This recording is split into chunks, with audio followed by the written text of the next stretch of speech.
Bersama kami kembali TV PSS Galaksi Ilmu. Pejam celik. Dah hampir sebulan kita berpuasa.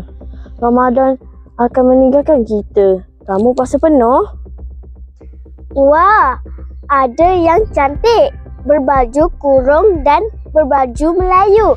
Apa yang menarik hari ini ya?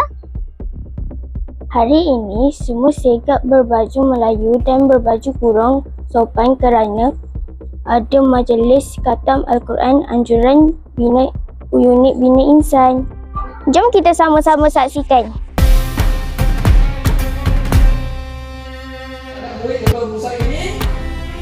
Hafazan bagi menyambut juga aktiviti yang telah Tawabur-Rahim.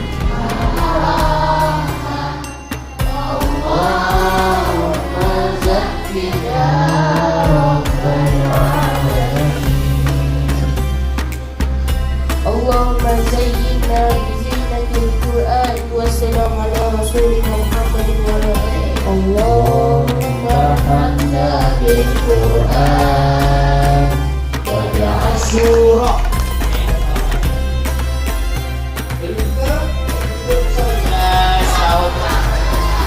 Teruskan Nabi Muhammad Aslam Ini Nur Fahmi Kushairi bin Muhammad Faizul. Okey, seterusnya Abdullah Toha.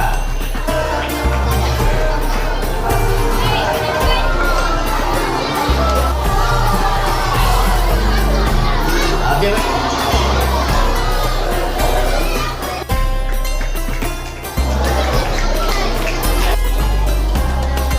12 surah juga, 11 surah juga.